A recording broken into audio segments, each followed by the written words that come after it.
to the ESPYS Pre-Show presented by Capital One. I'm Cassidy Hubbarth, and I'm joined by the one and only Elle Duncan.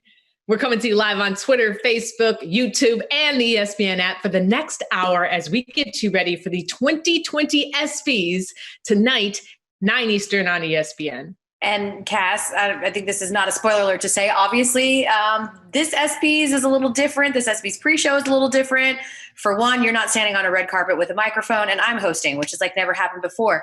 But obviously, the pandemic has made things change a little bit. So the ESPYs live events were canceled, but we're going to be kind of leading up to what we anticipate will be a really uplifting ESPYs event, one that focuses on humanitarian efforts and uplifting stories. And on top of that, we do understand that it's a really pivotal time in our country. We're sort of at a crossroads, if you will. So we're going to talk a lot about whether this is the time of reckoning, something that is well overdue with our guests. Yeah, and it was actually well overdue back in 2016 when the ESPYs opened with LeBron James, Carmelo Anthony, Chris Paul, and Dwayne Wade, crying out for nonviolence and social justice, particularly affecting the Black community. And I mean, I know, of course, we remember this moment, and to think about some of the words that were said that night, for instance, Melo saying, "We cannot ignore the realities of the current state of America. The events of the past week have put a spotlight on the injustice, distrust, and anger that have plagued so many of us." And that, to me, I mean, that hearing those words today and then thinking, do I even remember who they were talking about? Which unarmed Black man they were referring to who had been murdered? That I have to look inside myself. Was I hearing them? Was I listening to them? And fully understanding the words and the cry they were calling out for at that moment. Think about, and Cass, I know you cover the NBA, the shirts, the "I Can't Breathe" shirts after Eric Garner. Think about the significance of that today with George Floyd, who said the same thing, "I can't breathe." I wish it had taken not as much time, that we didn't have to see the deaths of Ahmaud Arbery and the deaths of Breonna Taylor, coupled with a pandemic and then video of George Floyd. But at the same time, it seems like this country has finally woken up to what's happening.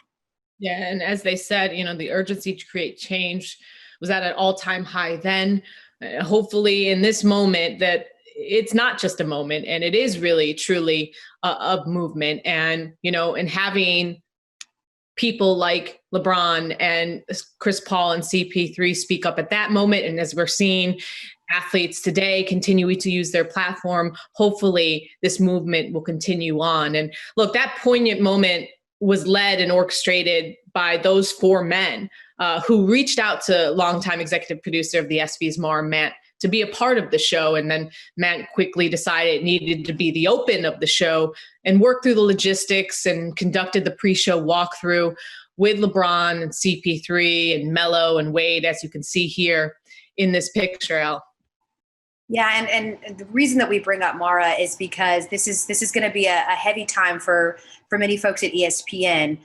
It's actually going to be the first ESPYs in 2 decades without Mara Mant, who died unexpectedly this past February at the age of 53. Cass, we did not know her personally, but her reputation precedes her. So many of our colleagues described her as a total force of nature, one that left a lasting legacy on the sports world, as we know, with the ESPYs alone.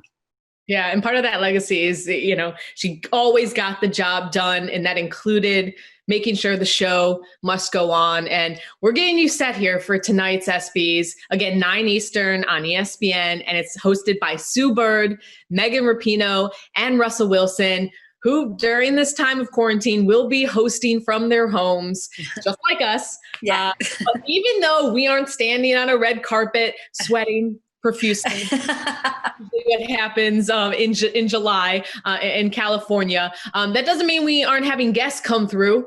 In fact, first up to the mic on the ESPYs Pre-Show, the 76ers, Tobias Harris. Thank you so much for joining us, Tobias. We really appreciate you joining us on the ESPYs Pre-Show. Oh, no problem. Thank you. I'm happy to be here. Well, first things first, I know you've been quarantined for a while. But the NBA recently put out that 100-page safety plan. So how many pages have you read of it? I would say I probably skimmed through about 8 pages of it, but it too big of a document for me to continue to read on. That's for sure. You could certainly do what I did, which is just wait for social media to react. And my favorite is social media reacting to the snitch line. What do you think, Tobias, about the fact that people could just snitch on each other potentially for gamesmanship? You know what? I thought that was one of the funniest things about it is them having this hotline for that.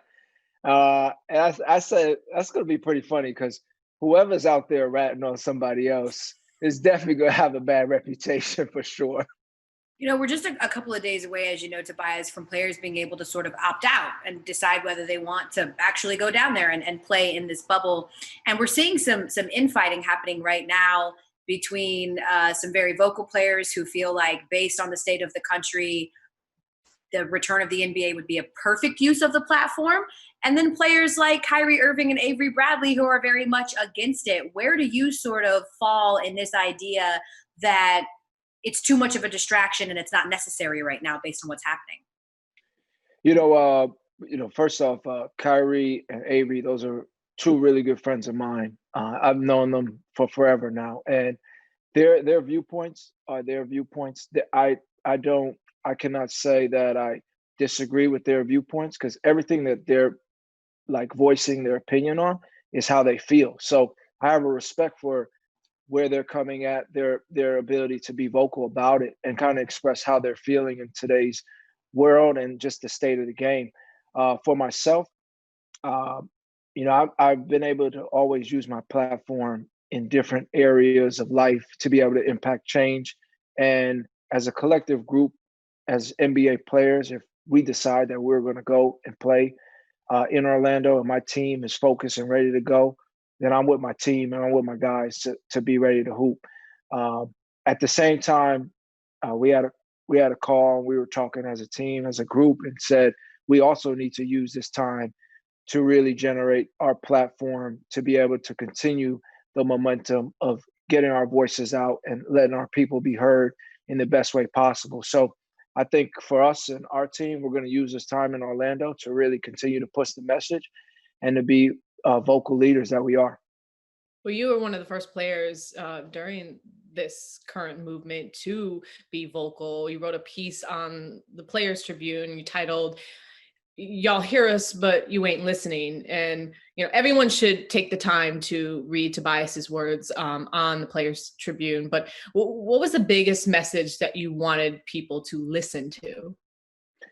Really, is just wanted people to understand my story. That's my life, my story, how I came up, and how, for me personally, it took a lot of self-identification to understand that my way of life and my way of living was different than someone else's. And probably the most vital message I really wanted to get across was that as human beings, we have to take the time to listen and take the time to care. And I use the analogy of actually really putting yourself in someone else's shoes. And for myself in my own life, until I was truly able to do that and walk in somebody else's shoes, see the conditions that others are living and get out of my own type of bubble that I was in, no pun intended there. But I really had to take that time to really self-evaluate and continue to grow my own self. And that's really what my piece was about, my story, and how I was able to really focus and shift gears on creating a change. It's interesting because we're sort of experiencing, for many people, an awakening, if you will, right? I hear that term being thrown around a lot. Like, it finally people are getting it, and they're sort of, George Floyd was sort of the tipping point, and he was the eye opener. And I know that you said in that article that Trayvon Martin was yours. How so? Why did it resonate with you? What happened to him? Because at that time when I was in Orlando, people were out protesting, and for me, it wasn't that I didn't want to go out and protest, but it just didn't strike me as something that was on the forefront for whatever reason. And to this day, I don't really know why. Maybe I thought if I go out there and protest, people may want to take pictures or whatnot. I don't even know. But it was until I really started understand, man, Trayvon Martin could have been my younger brother. Trayvon Martin could have been my cousin. Trayvon Martin could have been my father. And to understand that at that time, I didn't get that. And as time continued to progress and I continued to educate myself and learn and truly put myself in those positions of being able to care and being able to really look at someone else's living state, it was when it clicked for me to have this time to evaluate how can I personally do my part. And I think everybody has to look at themselves and say, how can I do my part? And it could be as simple as just listening to somebody. You and your teammate participated in protests in the week following the murder of George Floyd. What was that experience like for you? It was a great experience. One that, for me personally, I'll never forget.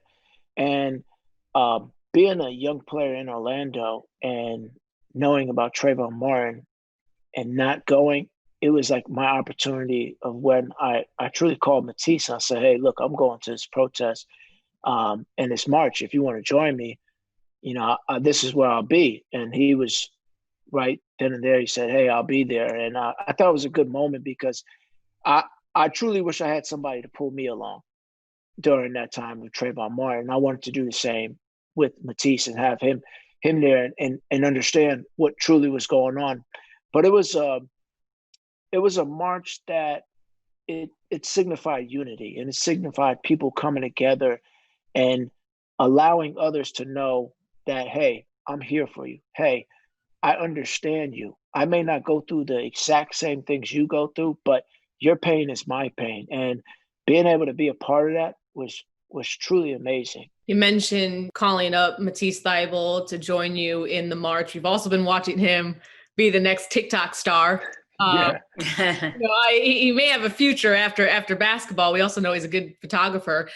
We also have seen Ben Simmons bulking up a bit. Joel Embiid getting his license. I don't know. You think he's a good driver? Well, I'm going to state this out here, but when I heard Joel Embiid got his license, it was very surprising to me because he's given me a ride home before, and now I was like sitting back saying, hold on, Joel, you didn't have a license. You've been driving.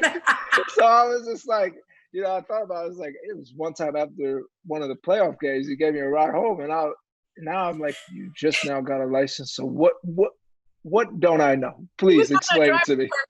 He was on that driver's permit like all. Come on now. So. By the time you will resume play, you will have had 4 months of a layoff. I mean, how do you think that will affect sort of the hierarchy we believed we had before the season was postponed? Yeah, I think it will definitely have an impact on the guys, on teams. And I think bigger than anything would be the mental aspect of the Orlando to have an impact. But it's been some time off, and I'm hoping and praying everybody is going to be healthy throughout this time. How do you think the NBA can continue to use its platform to create more change when it comes to social reform and the current movement, and not distracting away from what's happening right now in the country? Yeah, well, if you just look around pretty much all the leagues, the NBA is probably in my opinion, the most proactive league in terms of allowing players to speak, allowing them to have a voice, allowing them to use their platform. So there's no doubt in my mind that the NBA is going to allow us to continue to push this message. I think the next step is, how do we create the real change? I think definitely some sort of campaign to have people get out and vote. Something definitely involving in police brutality, that there can be a halt to that. Education for our youth. We have to use our platform. We have to use our league. We have to use our game a way to inspire and impact everybody around the world. So the message continues to be driven out to everybody around the world when they're seeing us play basketball. And so we're more than just basketball players at the end of the day. I hope, if nothing else, we can retire the old hat, stick to sports expression, because I feel like we have finally confirmed to everyone it's much bigger than that. Tobias Harris, thank you for joining us. Good luck in the bubble. I hope Mickey doesn't snitch on you or anything like that. Oh, so I appreciate you. Thank you. So, Elle, Tobias is just one of many athletes who are taking action against social injustice. In fact, the WNBA has been at the forefront as far as using their platform to bring awareness to racial injustices. And Natasha Cloud of the 2019 WNBA champion Washington Mystics has been one of the most prominent voices and activists in the league. Natasha joins us now on the ESPYS Pre-Show. We appreciate you joining us after what has been a really busy weekend for you. You collaborated with the Wizards in a Together We Stand march in the streets of DC on Juneteenth, which was on Friday. How did that all come together? It was really cool how it came together. We had already been in meetings, Brad and myself, as well as a few other teammates, some staff at Monumental. We had been meeting every week as to what we could do as a united front to approach our community and to help our communities and real action plans moving forward of what we can actually do. And so one of my teammates was like, Tosh, I think it would be really cool if on Juneteenth we did a march. And I was like, bet, say less. So I reached out to Brad immediately. We had this united front from the jump. And so it was like, how do we make this work? Let's come together. Let's do this together. And from there, everything was just like, whoosh, like everything just happened so quickly. Mayor Bowser of DC was phenomenal of allowing us to march. It's been really crazy with COVID, obviously, so she's been a little careful. So that was really cool. But, just understanding for us collectively is where we're going to meet this and where we're going to fix this, and just joining two teams but one family. Natasha, me and Cassidy obviously talk to people for a living. I think it's safe to say neither one of us have ever addressed a crowd at a protest at such a pivotal moment in our life. And you did that. What was that experience like for you? And what was your message? Ooh, I was sweating. I was nervous. I'm not even going to lie. It felt a little bit like game day to me going out there. But just talking to my co-conspirators to understand that this is going to be a fight. It's not a sprint, it's a marathon, that it's going to take us collectively, understanding that each of us have a voice and that voice is so powerful, but collectively it's so much stronger. A big thing for us was allowing the community of DC to understand that, yes, we put a uniform on and we represent the district, but it's much more than that. We made a pledge to them to be more than athletes. We made a pledge to them that we would actively advocate for change within the community. And so on Juneteenth, it's a day of celebration. It's a day of liberation. It's a day that we are finally freed from bondage. So within that day, it was such a beautiful thing to be able to celebrate with not only our brothers and sisters, but our co-conspirators and our allies as well. I mean, it may have been nerve-wracking addressing that crowd, but speaking up is nothing new for you. As I said, you've been one of the most passionate advocates for social justice throughout your 5+ years in the WNBA. So when did you realize you wanted to take an active role in social reform? I think I realized how powerful my voice and my platform was, even in the WNBA in 2016 when we stood with Black Lives Matter. And the unfortunate event is here we are in 2020 and we're still fighting the same fight. I think once I got comfortable on who I was, not only on the court, but off the court, it allowed me to kind of find my voice and find strength in it, find that confidence in it. And I've always been kind of confident in what I say and standing up when I know things are wrong and standing up when I know I have to. But just understanding my role and the platform that I have and the voice that I have, it can do so much. So I just try to use it and be a voice for the voiceless instead of looking at it as, as an athlete, I'm constantly under this microscope 24 hours a day. I channeled that thinking into something positive. I imagine, much like myself, you've had white allies, friends and colleagues reaching out saying sort of, what can I do? What kind of material can I read? And since you released your article to the Players Tribune on May 30th called Your Silence is a Knee on My Neck, I have to be honest, for a lot of Black folks, especially at ESPN, it's become required reading. We've really been recommending that people read your article. I think in particular, the idea that neutrality about Black lives might as well be murder. What type of reception have you received after you wrote that? Man, it really warms my heart that you said that, because when the Players Tribune gave me the opportunity to write that, it was really for me to vent and be vulnerable and to get all those emotions that I was feeling out. It was such a heavy week. George Floyd, that hit all of us to our core. And he wasn't the first, and unfortunately, he wasn't the last. So I was just able to do something productive with all those feelings that I had. And so, I was like, there's no more room for silence. There's nothing to wait for. There's nothing left to see. We're seeing it. For 8 minutes and 46 seconds, you saw an innocent Black man murdered in broad daylight with a knee on his neck by a man that was supposed to serve and protect that community. So for me, there's no room for silence. There's no room for silence when it comes to racism or oppression or police brutality anymore in our country. And like you said, if you are neutral, you choose the side of the oppressor. You're no better than being that knee on my neck. And so that was, huge for me to just be able to put something down on paper and get my feelings out and be productive. But people loved it. And I wasn't really expecting that. For me, it's always been, if I can change one heart, one mind, one perspective, then that's a win for me.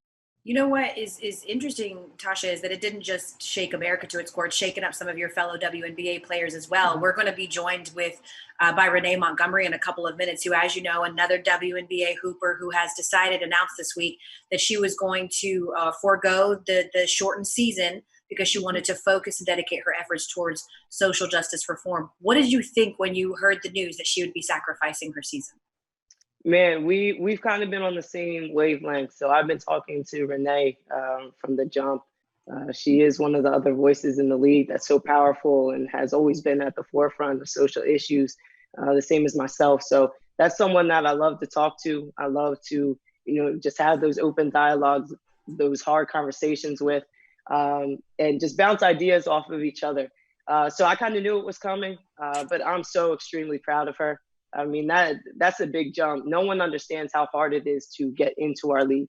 We're a league of only 144 players. That's extremely small. So for her to go out there and say that, hey, I'm going to forego this season.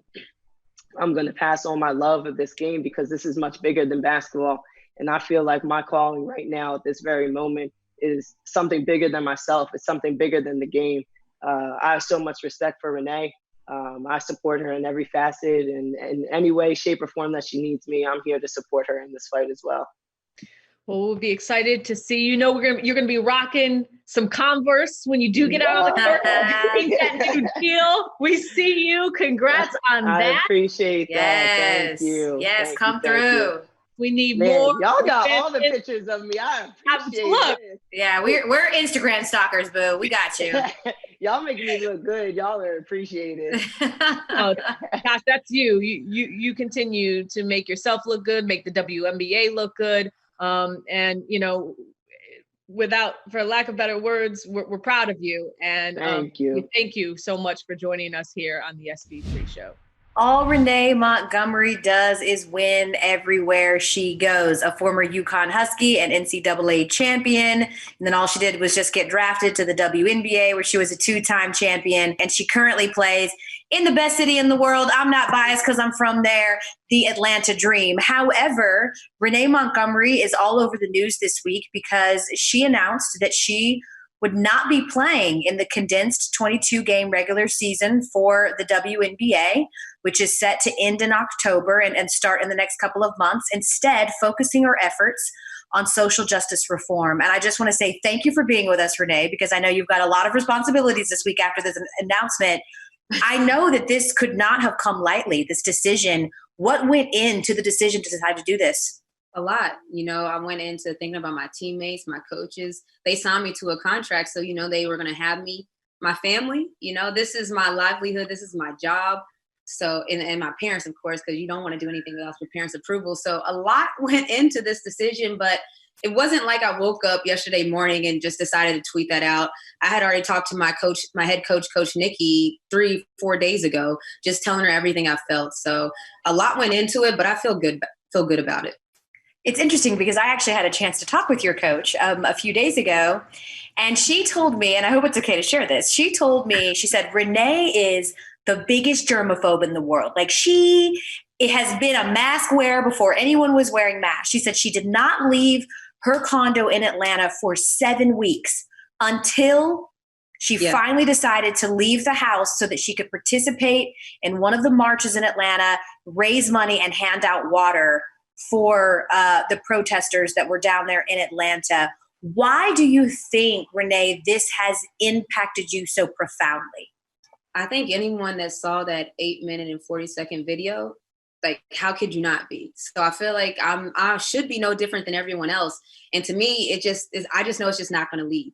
I know that it's not a problem that's going to fix itself. I know that this needs attention. So Coach is right. I was shacked up I wasn't going anywhere, but that's how important this is to me. That's how important change is to me. I'm going to be honest with you. When I found out when I got this news, I was actually joining CNN to talk about something else. And then you announced this and they asked me my thoughts.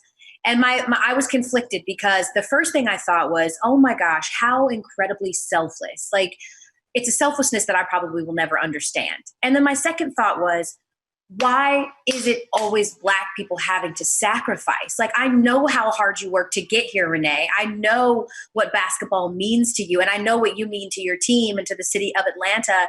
And to feel like you have to sacrifice, even if it's just a season of play, really had me feeling so conflicted, because it feels like we're always the ones that are forced to give things up. Did any of that come into play in terms of you making this decision?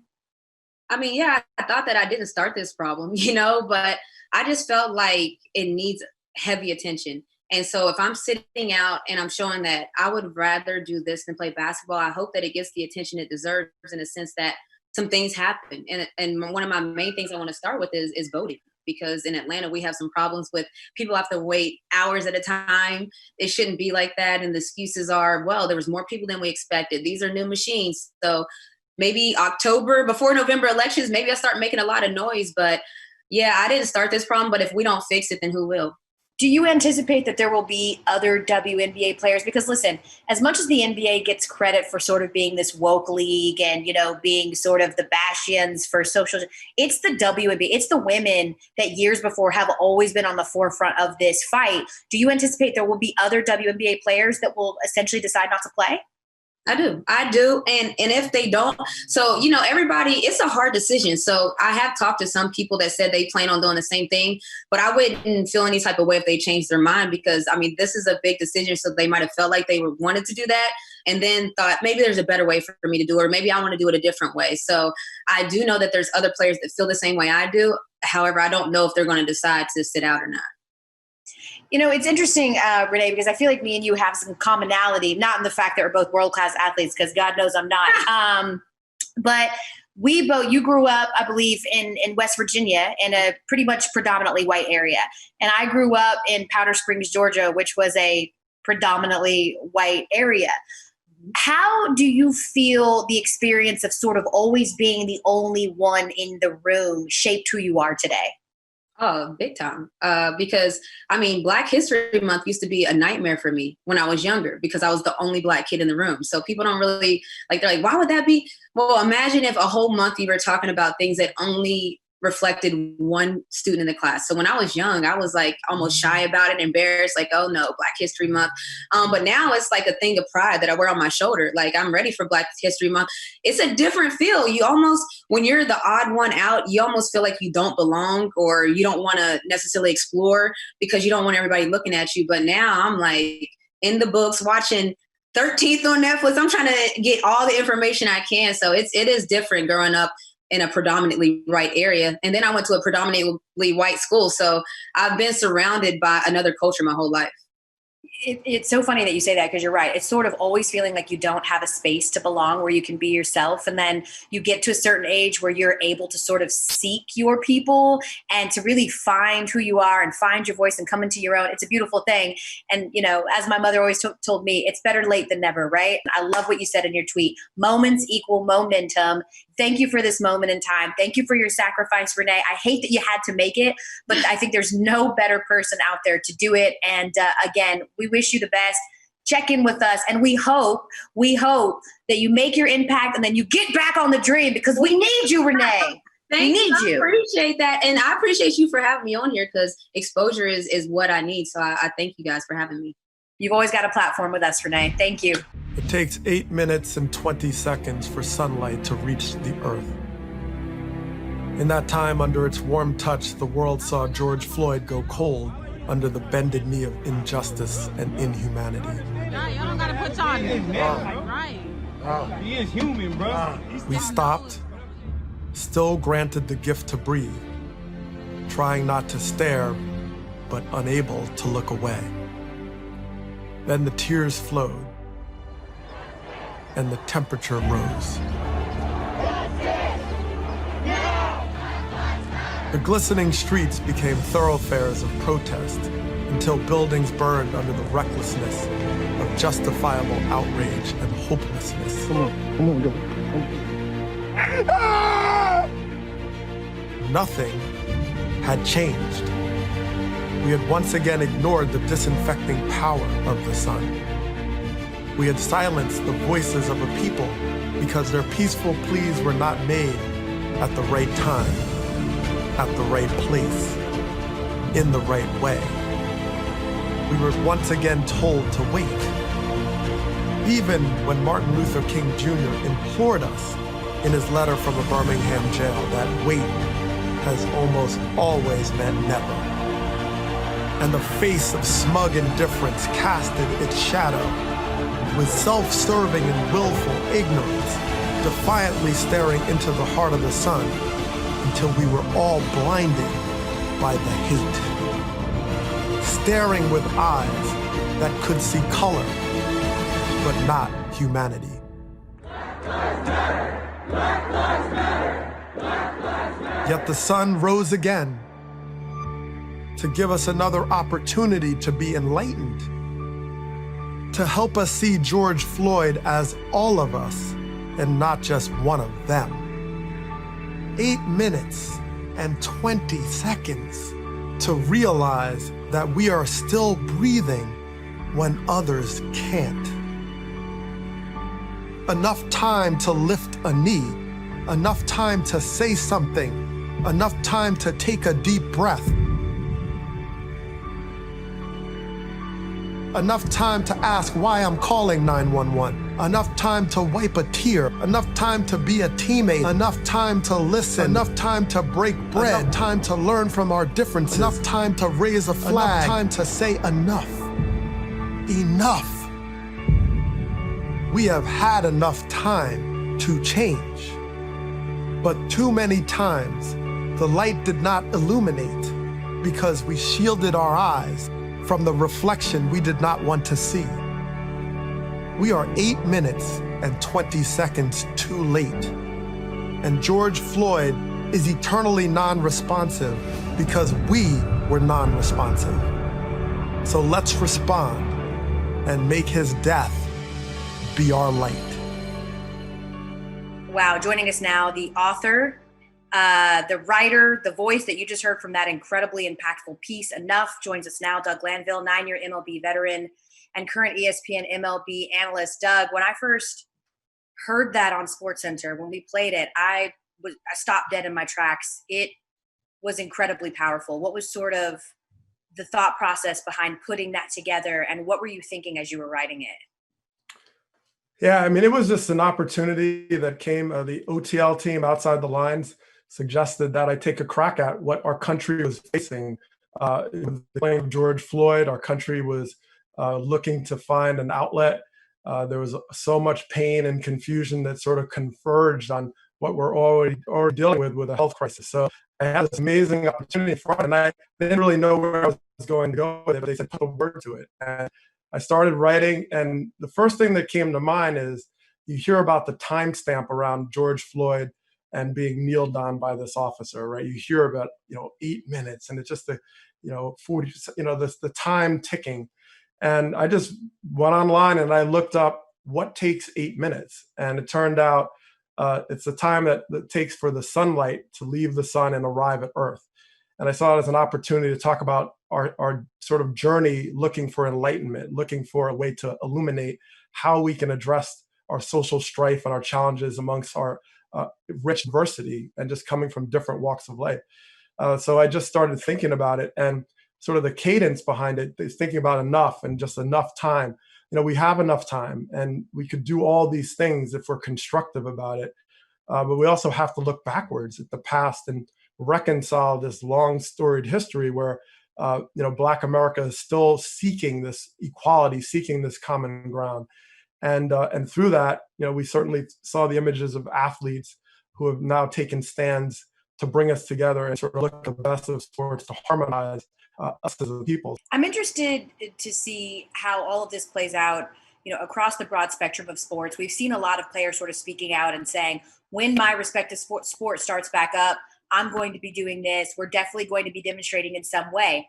Baseball has very largely been able to escape the clutches, if you will, of social injustices and having to tackle that because, frankly, as you know, Doug, 8% of their players are Black. So they really haven't had to deal with that. Do you anticipate that if baseball comes back, and we'll get to that in a minute, that they will take some sort of stance as it relates to what's happening in the country right now? Well, baseball has to take that stance. And it's significant because baseball has been able to kind of like work the fringes and say, well, our demographics don't present itself in a certain way because you're talking about 7 to 8% African-American players. But they also have a large Latin American influence, tremendous, almost high 20%. So when you're looking at the fact that baseball is extremely diverse, then that voice is important to be at the table to set the tone because you are familiar with an environment where people from many different backgrounds are working towards this common goal. That's a very positive lesson to tap. And so when you talk about baseball's challenges in leadership and diversity at the top ranks, that's what been a failing of baseball is because they've struggled with facing sort of Jackie Robinson's last speech was about getting managers and Black coaches to have that representation. So basically, you saw Boston Red Sox, for example, issue a statement to say, no, this does happen. Racism does happen. And that's a big step because denial is sort of the convenient response. Oh, let the news cycle go. And then, we don't have to acknowledge it anymore. We actually don't want to talk about it because we're going to alienate. That is no longer really an option because silence is a position and we have power to do something about it. No matter what the demographics of where you're coming from, at this stage, it's important to actually do something. You mentioned, the diversity of baseball. And then before that, I mentioned if we ever even get baseball at all. Doug, what is the good word? I mean, these have been contentious talks for months now between the MLBPA and the league itself. By your estimation, based on what you know on this Sunday, on Father's Day, are we going to get baseball this season? I'm going to say yes. I know it's contentious. I know there's mudslinging and saber rattling, but I was part of the executive subcommittee as a player. This is typical. This is actually typical. Now, unfortunately, the blind spot is we're not in a typical world right now. We're facing a health crisis. We have unemployment. And people don't want to hear it. They don't want to hear it. And they need to stay out of the public domain for a minute and just get it done and come back and show a vision of unity that we're going to work this out because baseball has a tremendous opportunity to be this lead sport to come back and actually present to the world this concept of team.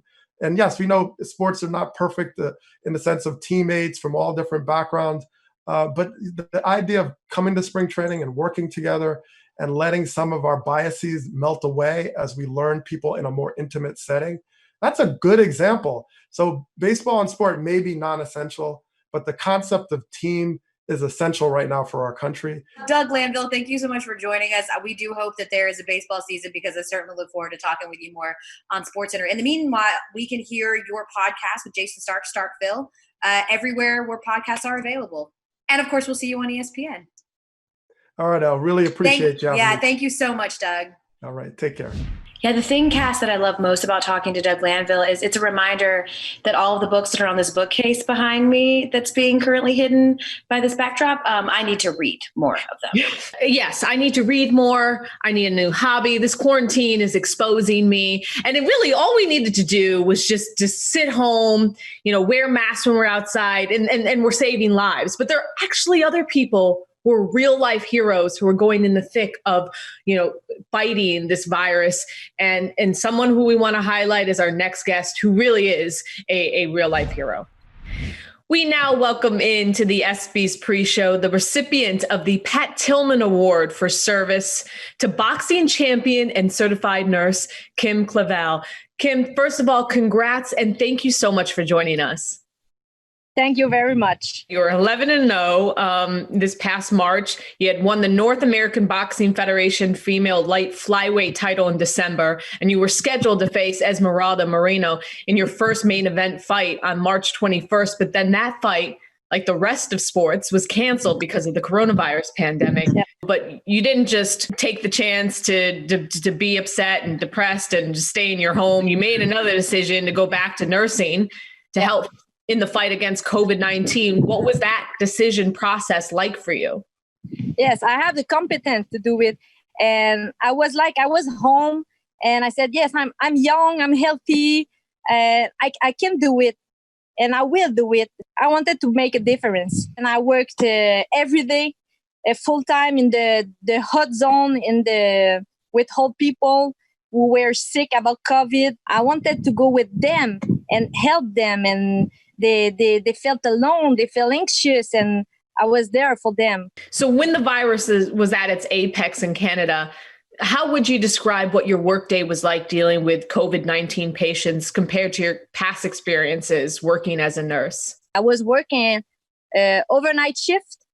So that was to give medication, oxygen, to help to feed people, to hydrate them, and to be there for them because they were alone. We had a lot of people who have Alzheimer deficit cognitive, so they didn't understand the situation. So I think that the most important thing that was to be there for them because they can't have the visit of their family, their people. So we were there for them. When you hear people call you a hero, Kim, how does that make you feel? I was proud, but I'm working not to be a hero. I just do it with my heart. And to be called a hero, I don't know, but I did what I had to do, and I did it with my heart and with my valor, and it was really important for me to do it and to make this difference. What would you say? Obviously, you saw an enormous amount of pain and suffering, but what was the hardest part for you in caring for these patients dealing with COVID-19? Honestly, the hardest part was to see people die and alone, without their family, without anyone, and that was really sad. I was there to hold their hand, and sometimes they told me about their life and everything, but that was the hardest part. Well, it was fortunate that these care facilities had nurses like you to be there for these patients when their family members couldn't. You aren't working currently in the same care facilities. What are you doing right now? Are you back to training? Yes, right now I'm back to training. I'm in training camp. We wait for fight news, for some fight news, and I stay ready. Boxing is my passion. Can't wait to be back in the ring, so I stay in shape. Thank you so much, Kim, for your service, your sacrifice, and your heart. And congratulations on being this year's recipient of the Pat Tillman Award for service. Thank you very much. Elle, you saw at the end there that Kim, she was shadow boxing in her nursing scrubs. Is there a bigger flex of being a bad ASS than that? No. As it, like the ability to save lives and then ultimately like destroy someone, like yes. The polarity of that is incredible. Thank you, Kim, for all of your hard work. Speaking of hard work, we've seen some really sort of impressive athletes during quarantine training, and I fully expected, Cass, that they would take full advantage of their large estates. But they've gotten really good. And in some cases, I'm not really sure how it's helping them in their bid to get back to their season. But I love as we start with Marquise Hollywood Brown. He's catching a football from a jugs machine, but take a look at how big his freaking front yard is. It's the length of an actual football field, Cassidy. Yeah, but I'm trying to understand then why didn't they do this drill on the grass? Right. Because all I'm thinking is, please don't fall, please don't fall, please don't fall. Correct. Face first on that asphalt. Because yeah, you get some road rash. That's an excellent point. Why didn't they do this in the grass? I mean, and they took the effort to put a helmet on, but like, look at all the greenery. Like, get on the grass. Like, I'm a scared mama. That's also what that is. I see. I very much see you triggered as a mom. Like, oh my God, get the Band-Aids and the hydrogen peroxide. This is a scraped knee or two in his future. Okay, the next person, let's just show her. I'm not a hater, but also Julia Evimova. She's a Russian Olympic swimmer. Uh-huh. She's training on her kitchen island. Yeah. Yeah. The abs. Exactly, which is why you can move on. Oh, fine. Okay. You're perfect. All right. We get it. Your stomach was flat. My neck hurts, though, just watching this. I love that that's where you went. You went like neck issues, and I immediately hated on her because her body is perfect. And I was like, I hate you. And my pooch is probably the size of her butt. So can we just move on? Can we earn these quarantine pounds. I don't care what anyone says. Fair. But maybe we do need to get on some bikes like we saw LeBron, Anthony Davis, and J.R. Smith all around LA. Can you imagine just being in a car and just rolling up on LeBron on a bike? No. I love Trae Young here, Cass. ATL. He had a quarantine contest with the laundry. But here's my thing. Trae Young is so good at making these like insane, ridiculous circus shots. Like this seems like absolutely nothing for Trae Young. This was early on when we were fiending for content, and I remember, oh my God, Trae Young shooting baskets. I love it. Yes, give it to me. And now that we're looking back on it, like, yeah, do more, buddy. You're like 1 foot away. Exactly, do more, bro. We've seen some incredible trick shots. Do more, Trae. You're better than that, Trae. I know. Well, you know who did the most? My boy, my big bro, Big Perk. Oh yeah. Oh my God. With the handles. I mean, he pulled out the sham god too. He was doing Phil Handy's, one of the Lakers assistant coaches, dribbling routines here. And he said he had to take several naps after this and that it was sore. And one athlete who's done an incredible job of staying in shape his entire career is the Twins outfielder Nelson Cruz. I mean, he turns 40 in less than 2 weeks, and he led the Twins in home runs last year with 41. But Elle, more impressive than that is his work on the field. He's been, and his work off the field. He's one of 5 finalists for the Muhammad Ali Sports Humanitarian Award given for work in the community. And he's joined by the WNBA's Maya Moore of the Minnesota Lynx, the McCourty brothers, Devin and Jason of the New England Patriots, Kevin Love of the Cleveland Cavaliers, and WWE star Titus O'Neil. We are now joined by one of the finalists, 6-time All-Star Nelson Cruz. Nelson, thank you so much for being a part of our show, and congrats on being a finalist for the Muhammad Ali Sports Humanitarian Award. Thank you for having me on. It's a pleasure, I never imagined just to be nominated. It's just a bless for me, my family, and my foundation. My hometown, they all know about it, so we all pumped. And, it's just a bless. Well, you are truly, truly deserving of this nomination. A big reason you're nominated for this award is because of how much you've given back to your hometown, essentially setting up an emergency relief such as a fire engine, an ambulance, even building a new police station. How would you describe your motivation to give back to your community? Well, I think I learned that from my dad at a young age. I always saw my dad leaving the house, try to just help the community any way he can. He was the first one to build a basketball association first tournament. He always involved and tried to build a community club for the communities. He also always going to schools to be a teacher, to be a lawyer, to be a reporter. So I guess I learned that from my dad. And you really, just to name a few, a few more things you've done for Las Matas Santa Cruz. Am I saying your hometown right? Yes, you're right.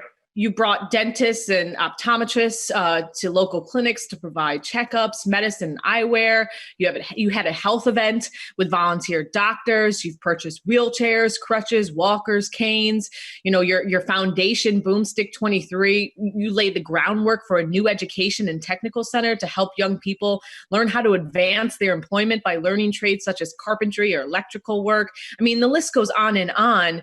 What are you most proud of as far as the impact you've made on your hometown? The most important one, and the one that makes me proud, is the ambulance. We take for granted here because we live in the States, and you call 911 and the ambulance will show up right away. But that's not the case in our country. We call 911 and will probably never show up. So I have people call me up and tell me thank you because the ambulance that you brought, my aunt, my uncle, my relatives, they're alive. And I had experienced that firsthand when my grandma had to use it. And unfortunately, she passed away. But I know that we need an ambulance and to bring it to the hospital and the quickest it can. And to be able to have the ambulance there definitely makes me appreciate it and firsthand know how important it is to have one of those ambulances, in this case, in our hometown. So that's one of the things that I'm really proud of, just to be able to save lives. You also have teamed up with the Dominican Players Coalition to aid in COVID-19 relief, which, you know, has struck the Dominican Republic as it has, you know, across the world. What more can you share about your efforts to, you know, combat COVID-19? Well, because we have the strikes here, so nobody can leave the house, no works. Everybody had to stay in the homes, and people here in Dominican, most of them, they leave by day. I mean, what I work today is because that's what I'm gonna eat the next day. And because the strike, nobody works, and it was a lot of families, they had no food. So we started doing weekly basis, providing those families with food. We cover more than 1,000 families a week, and then from there we go house by house and spread those food. We talk to the church and the community service, and they help us identify those families that have more needs, and we go there and provide them with food. Some of them just give us a thank you because they will pray all day because they don't know how they're gonna find the food for that day. And it was just a blast, you know, to be able to help. One of the biggest stories affecting America is the social justice movement, and your MLB home, Minneapolis, has been at the center of the uprising after George Floyd was murdered while in police custody on a Minneapolis street. What were your thoughts when you saw what was happening in and around Minnesota? It's unfortunate, you know, something that we've been dealing for a long time, and it was a matter of time. Like I said, fortunately, something like this happened to everybody to wake up and realize where we live as a country. And I mean, it cannot be more special for me, the nomination, because we talk about Muhammad Ali and what he represents, not only in sports but the community. He probably will be the first one fighting for this cause right now. And he'll be in the front line, try to get everybody to fight for this, you know. So hopefully things will change, and we go and we live a better life than what we have right now. We started this conversation talking about how your father inspired you to give back. It is Father's Day today. I just want to give him the last word, on how he's impacted your journey as an athlete and a philanthropist. Well, I mean, he's my role model. Anything that I do is because he teaches me to do it. Even the times when I was a kid, I thought, like, why he don't let me do this? I'm a kid, I should be doing this because, and I mean, his answer was always right. You know, he always was willing to tell me straight up, what should I do? And now that I'm a father, I understand that every single one of those things that he told me, he was right. And I try to give back thus to my kids too. Well, happy Father's Day to you, the father of Nelson Cruz Jr. and Gianna. And I hope you enjoy your day. There's so much to celebrate when it comes to Nelson Cruz being a great father, a great humanitarian, and one of the all-time greats in MLB. So congrats on being a finalist for the Muhammad Ali Sports Humanitarian Award. Good luck tonight. And thank you for being such an inspiration and an example of someone who's always looking to give back, help out, and build up those around them. Thank you. I appreciate it. Good luck to everybody. I think anyone who does nominate is who wins it, who will deserve it, because they all do a great job also. Because I love that Nelson sort of mentioned how much of an impact his dad has had on him throughout his life and how it's really been what spurred him to do the work that he's done in his community. And we would be remiss to not talk about another dad who had such a tremendous impact, but was sadly taken from us at the beginning of this year, Kobe Bryant. Yeah, Kobe, his daughter Gigi, and 7 others died in that horrific helicopter crash at the beginning of this year. And there have been so many memorials for Kobe. And Elle, you had an amazing monologue on SportsCenter where you shared a conversation you had with Kobe where he was just beaming with pride about being a girl dad. And that segment went everywhere. It was viral. One clip gaining over 41 million views on Twitter. What do you think it was about #GirlDad that resonated with people? Cass, I asked a lot of just fathers sort of after that, like what it was about that, because there were so many tributes and sort of testimonials about who he was as a person.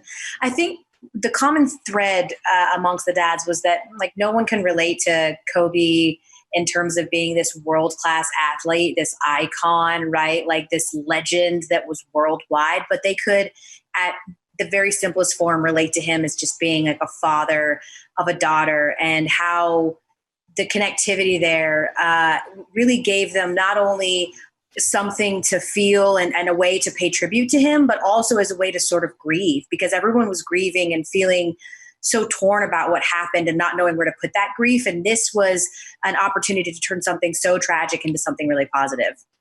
I also think it struck a chord with the two of us being mothers of girls and looking at our husbands as girl dads. And so I think also the beauty of girl dads, ironically, it's Father's Day today. So, yes. Before we go, we wanted to pay tribute to all the dads out yes. there.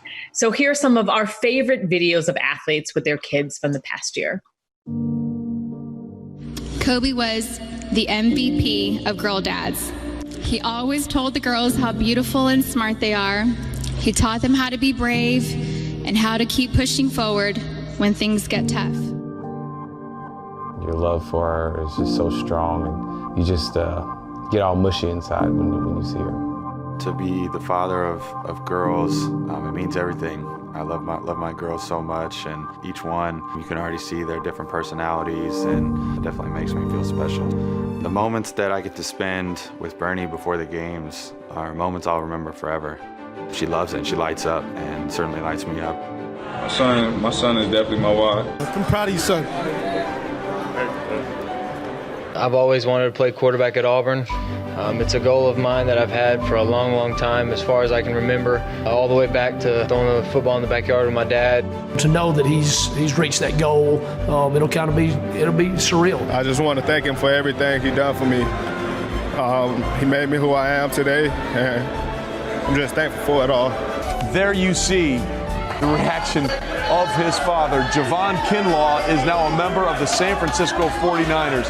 Look at Austin Rivers. Look at his son. No, that's the best. Look at his son saying, call him for a tee. Tee up, my dad. He's on the other team, and there it is. And see what his dad does. See his dad's help us against that. Absolutely help us.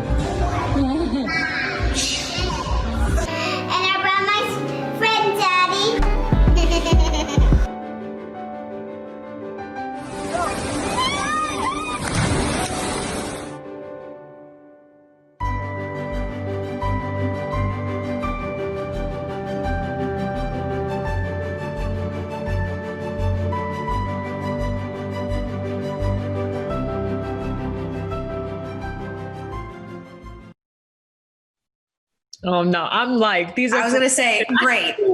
We waited till the very end. At least we can mess our makeup up now. At least we're makeup is intact. Happy Father's Day to all our fathers. Happy Father's Day to my husband and to my dad. I'm sure you want to shout out your husband and dad. Yes. Shout out to Omar and my dad, Clark. And, it's tough for a lot of people. We can't be with our fathers in most cases on this Father's Day, but we always keep them incredibly close, especially because if they're anything like my father, he'll be calling me multiple times today. Exactly. But I'm like, what you get me? Right.